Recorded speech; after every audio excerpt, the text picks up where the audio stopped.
कोण बने फुलाका चनार भला फुलाला सजनी गे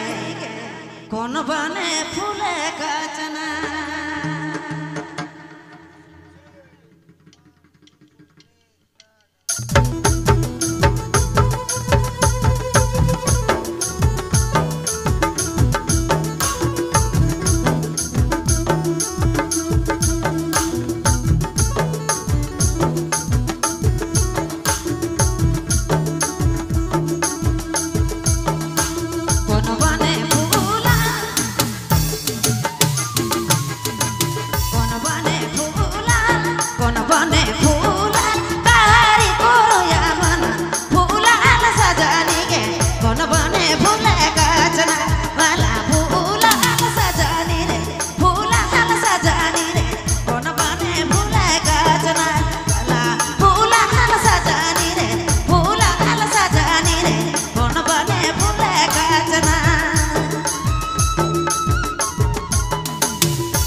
मन सुनत ही निरंजन बाबू पालपुर की प्रस्तुति।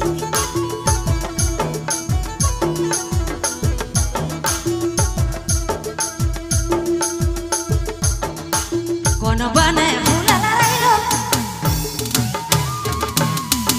कौन बने फूला कौन बने फूला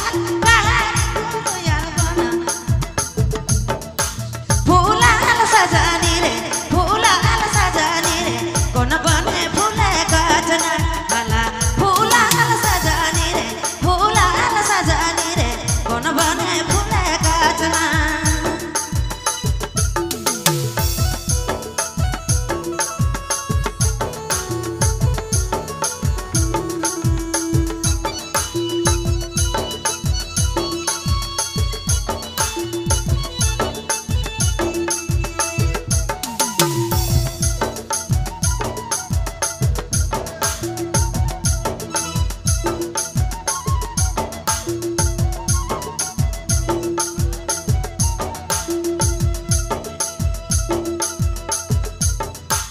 राने बने फूला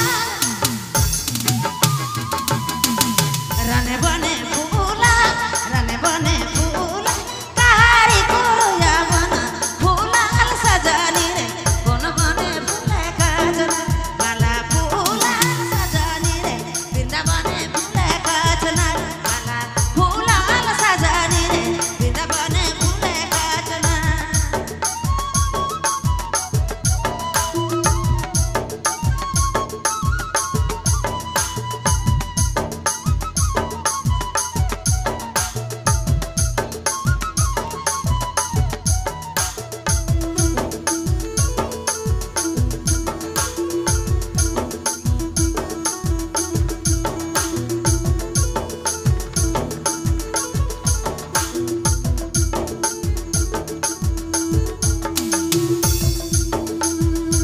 कौन फूलेगा तबरेगा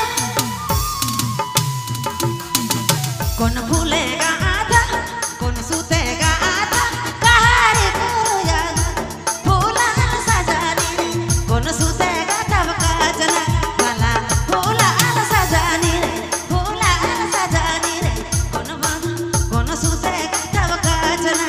भला फूला सजानी रे फूला सजानी रे कौन सूतेगा तब काजना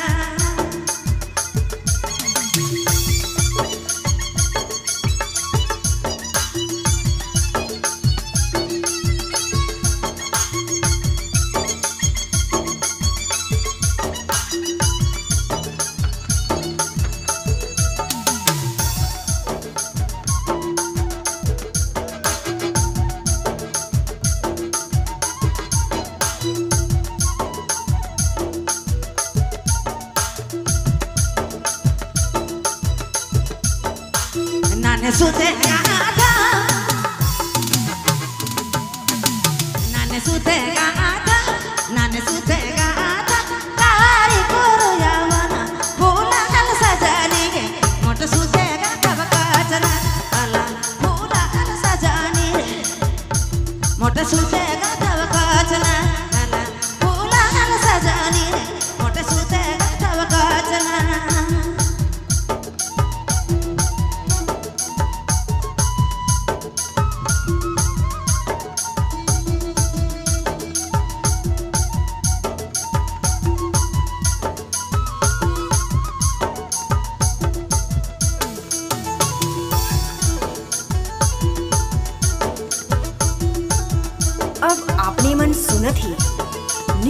बाबू पालकोट की प्रस्तुति।